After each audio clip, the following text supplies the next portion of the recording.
name is, first of all. So if you tell me your name. Margaret Dangoor. Margaret, can you tell me why you came today? Yes, well, I've been involved in the sort of patient and public involvement environment for many years, and NHS England to me is a fairly new organisation, and I want to keep up with what's going on, really. So when I saw this meeting and the agenda, I thought it was worth coming to. And what did you think of today? What sort of struck you about it? Well, the problem with these events, it's time limited, really, so you can't get into the issues in any depth, but probably collectively the information gained for, as the objectives of the meeting are reasonable. But I always think that there isn't enough time to explore issues in any depth. So how would you like to see more depth explored then? Right, I suppose a little bit longer, so if it ran a bit later, seeing that we're all pulled together for the day and the venues, organised and very well set up for the day, it would probably have been better for the workshops to be a bit longer, and so to use the time more effectively.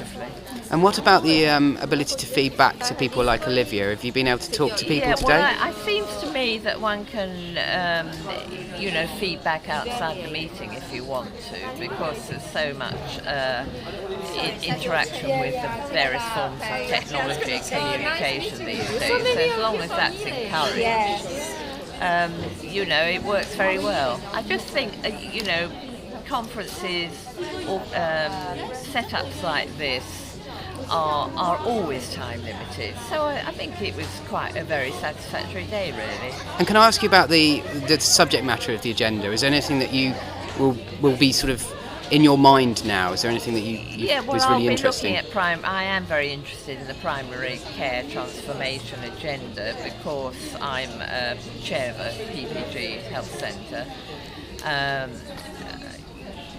The whole exploration of certainly with information and online information for patients, I think that to me it's very positive.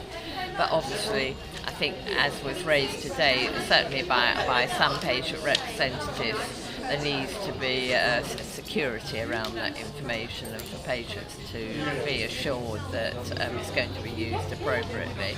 Now, the questions might have been answered here today, but inevitably, the communication has got to go a lot broader to that, to the wider public, if it's to be sort of accepted. Are there any specific things about that security for you that are important?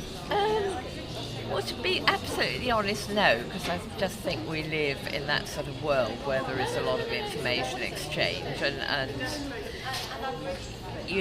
inevitably there'll be the odd lapse, but I think as long as the systems are robust and there's proper scrutiny along the line, that's the best we can do. But the value of sharing information, to me, is so very important that sort of supersedes the issue of individual concern on my part. But I quite understand other people there are lots of different views.